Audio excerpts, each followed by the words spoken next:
Hello नमस्कार। मैं doctor Surendra खंसली ज्योतिष आचार्य ज्योतिष की इस नई श्रृंखला में आप सभी लोगों का स्वागत करता हूं। दोस्तों, आज बात करेंगे हम कुंभ राशि की, एक्वेरियस साइन की, और इसमें देखेंगे कि वास्तव में क्या चल रहा है कुंभ राशि में। और जैसा कि आज शुक्रवार का दिन है और कुंभ राशि वालों का जो मन है वो पैसे की तरफ ज्यादा रह रहा है और ये समझ रहे हैं कि भाई आज तो अभी जो है इतना इनकम था और अभी इतना कम हो रहा है। इस प्रकार का जो उतार चढ़ाव है इसके बारे में बहुत सोचा जा रहा है। तो मुझे लगता है कि उनको महालक्ष्मी का जो मंत्र है, ओम महालक्ष्मी च विद्महे पावना मयच धीमहि तन्नो लक्ष्मी प्रचोदयात्, इस मंत्र का 108 बार जाप करना चाहिए। तो उससे ये होगा, शुक्रवार के दिन यदि ये जाप करें माला लेकर के, तो मुझे लगता है कि उनके मन को भी अच्छा लगेगा और साथ साथ में जो पैसे की प्राप्ति है वो भी बनी रहेगी। तो जो कुंभ राशि वाले हैं इनके साथ साथ में जो और समस्याएं हैं वो इस समय ये चल रही है कि कई लोग जो इनके लिए कहते हैं कि आप तो बहुत अच्छे हैं और बहुत अच्छा कार्य कर रहे हैं, हो सकता है कि कहीं उनका स्वार्थ बस कह रहे होंगे। और कुछ लोग ऐसे भी हैं कि जो कहते हैं कि आप कुछ नहीं हो, ये तो मजे नहीं आ रहा है इसमें जो आप करते हैं। तो ये सारी चीजें इनके साथ में चल रही हैं। तो मुझे ये लगता है कि जो लोग किसी प्रकार से प्रतिकूल वातावरण इनके लिए बना रहे होंगे वो लोग ज्यादा अच्छे हैं। इसलिए ज्यादा अच्छे हैं कि मुझे लगता है कि कहीं ना कहीं से इनको मेहनत की एक दिशा मिल रही है और इनको और ज्यादा मेहनत उस दिशा में करनी चाहिए। जो भी रिजल्ट, जो भी परिणाम होंगे उनको न देखते हुए इनको निरंतर उसी में बना रहना चाहिए जो कि इनके अपने अनुभव है। तो कुंभ राशि का जो इस समय इस महीने का ग्रह गोचर है और जो इनके साथ में हो रहा है उसके बारे में आज बात करेंगे। चलिए शुरुआत करते हैं। जिन लोगों का कुंभ लग्न है और कुंभ राशि है उनके बारे में मैं बताना चाहूंगा कि ठीक शनि तो इनकी राशि में ही गोचर कर रहे हैं, ये तो बहुत बड़ी चीज है। दूसरा, इनकी राशि से द्वितीय भाव जो वाणी का, जो परिवार का स्थान है, वहां पर राहु का गोचर है और ठीक बृहस्पति का गोचर इनके चतुर्थ भाव में है। इसके बाद ये मंगल की बात करें तो मंगल इनके छठे भाव में है और केतु इनके आठवें भाव में गोचर कर रहे हैं। सूर्य इस समय दसम भाव में है जहां पर कि इनकी कार्य की प्रेरणा है और जहां पर एक कार्य करने जा रहे हैं, जो भी इनके कार्य चल रहे हैं वहां पर सूर्य गोचर कर रहे हैं। इसका मतलब सीधे सीधे ये हो गया कि इनकी जो दिशा है वो सही है और अपनी दिशा में ही इनको आगे बढ़ते रहना चाहिए, क्योंकि सूर्य दसम जो जहां पर है वहां पर दिग्बली है और वहीं पर मंगल भी दिग्बली हो जाते हैं। लेकिन मंगल का जो इस समय स्थान जो गोचर का है, वो इस समय जो गोचर है ये ठीक जो है छठे स्थान में है और छठे स्थान में जो मंगल का गोचर है वो कई कारणों से ठीक भी है और कई कारणों से ठीक नहीं भी है। इसलिए कि जो 3, 6 और 12 स्थान होते हैं ये कहीं ना कहीं किसी न किसी तरह से कुछ परेशानियां भी ला देते हैं। अब मैं आपको ये बताना चाहूंगा कि मंगल वहां पर नीचस्थ है, इसलिए नीच के परिणाम भी वहां से हैं। हालांकि कंपटीशन की जो धारा है उसमें आपको पीछे लैगिंग बिहाइंड नहीं होना है। इसलिए नहीं होना है कि कई तरह से वहां पर आपके साथ में ऐसी परिस्थितियां बन रही हैं कि आप अपना हाथ पीछे खींच दो या आप किसी तरह से अपनी मेहनत में पीछे हो जाओ। ऐसा आपको नहीं करना है, आपको आगे बढ़ते रहना है। तभी जो मंगल का भी जो शौर्य है, मंगल का भी जो पराक्रम है, और ये आपको साथ में व्यवस्थित रूप से बना रहे। चलिए बात करते हैं कि जो दसम स्थान है वो भी सूर्य से जो चतुर्थ में इस समय शनि है। सूर्य की तो अच्छी वहां पर दृष्टि है क्योंकि सूर्य के पिता है शनि। तो वहां पर तो सॉरी, यहाँ पर जो शनि शनि और सूर्य का संबंध है, तो सूर्य इस समय सही ढंग से देख रहे हैं शनि को। और शनि का जो पिता और पुत्र का संबंध है, शनि का जो पिता का संबंध है सूर्य के साथ में, वो दृष्टि दसम है। तो जो शनि की जो दृष्टि है दसम भाव में सूर्य के साथ में अपने पिता के स्थान में, वो उतनी अच्छी नहीं है। तो यही कहेंगे कि शनि से जो दसम में सूर्य है, इनको किस तरह से बैलेंस किया जाए ये आपके ऊपर निर्भर करता है।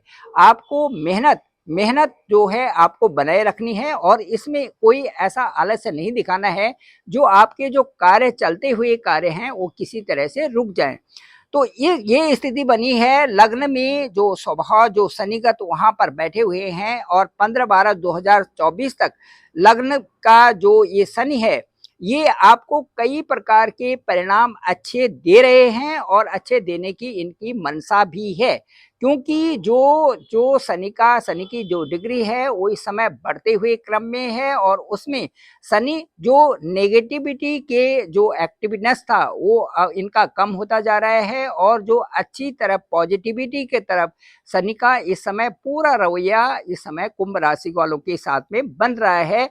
ठीक 29 मार्च 2024 तक 29 मार्च 2024 तक शनि का यहाँ पर से स्थानांतरण आपकी दूसरी राशि में होगा, जो कि आपके लिए अच्छा रिजल्ट लाने की 2025 से और 2027 तक एक अच्छा परिणाम आपके लिए होगा।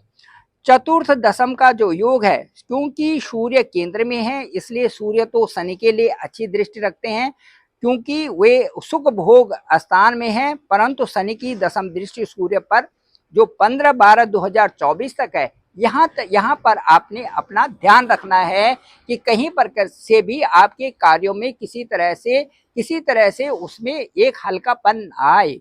आपके कार्य निरंतर रूप से आगे बढ़े तो ज्यादा अच्छा रहेगा। 15 तारीख तक 15 दिसंबर 2024 तक अच्छा तो यह है कि किस योग में नौकरी व्यापार और कामकाज के जो फील्ड है, ये तो आपको कार्य सिद्धि ही मिलेगी और उसमें आप आगे बढ़ते ही जाओगी।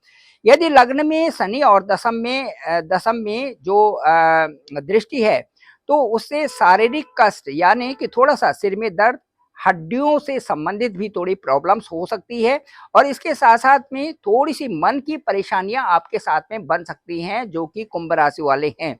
इसके साथ साथ मैं ये कहूंगा कि जो सेकंड भाव में वहां पर जहां पर राहु हैं, यहाँ पर भी थोड़े से उतार चढ़ाव वाली स्थिति परिवार में बन सकते हैं, उनको आप खुद ही मैनेज करें तो ज्यादा अच्छा रहेगा। जैसे कि चावल में कंकड़ और आपके साथ में जो संकट है, इनका समाधान खुद आपको ही करना होता है। अब मैं ये बताऊंगा कि जो शारीरिक कष्ट है थोड़े बहुत यहाँ पर हो सकते हैं, क्योंकि जो मारक दृष्टि है वो थोड़ी सी यहाँ पर दिखाई दे रही है, तो उसमें आपको सावधान रहने की आवश्यकता है। अब मैं आपको ये बताऊंगा कि जो ये मंगल हैं, जो आपके छठे स्थान में मंगल हैं, इनकी दृष्टि भी भाग्य स्थान पर है, दूसरा इनके लग्न पर भी दृष्टि है।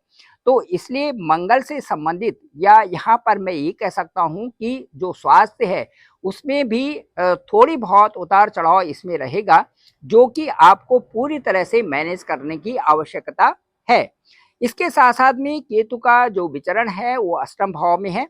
अष्टम भाव से संबंधित और जो छठे भाव से संबंधित मंगल और केतु का जो षडाष्टक योग यहाँ पर बन रहा है, इसमें मैं ये बताऊंगा कि इसके लिए यदि आपके साथ में कोई भी स्वास्थ्य की समस्या बनती है तो उससे पहले ही सक्रिय रहने की आवश्यकता होती है और करना भी चाहिए, ताकि किसी प्रकार से भी जो चर्म रोग से संबंधित है या किसी भी तरह से जो पेशाब से संबंधित जो समस्याएं हैं एर्थ हाउस की, ये आपके साथ में दूर हो सकती हैं, इनका यदि आप सरलतम उपाय करें।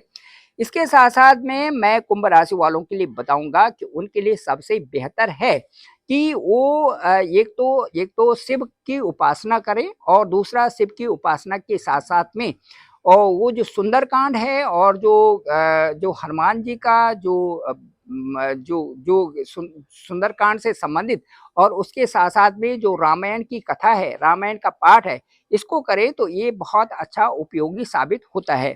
Thank you very much. मैं डॉक्टर सुरेंद्र खंसली, ज्योतिष आचार्य। डिस्क्रिप्शन पे मेरा नंबर है 9868280191। आप डायरेक्ट मुझे कॉल भी कर सकते हैं। आपकी कुंडली, आपका नवांश कुंडली, आपकी चलित कुंडली, आपकी गोचर कुंडली, इन सब को देकर के एक संक्षिप्त वार्ता आपसे की जाएगी। विशिष्ट जो ग्रह गोचर है उसके साथ साथ में क्या योग बन रहे हैं, इनके सभी के बारे में आपको बताया जाएगा। मुझे लगता है कि वो जो वार्ता होगी वो आपको प्रभावित करेगी और उसको आपको संतुष्टि तक वो आपको पहुंचाएगी। आप मुझे इस चैनल को जरूर लाइक करें, शेयर करें, सब्सक्राइब करें और सभी लोगों तक दूरस्थ भेजें, ताकि सभी को इसकी जानकारी हो सके। Thank you very much. आप सभी लोगों का आभार, आप सभी लोगों का धन्यवाद।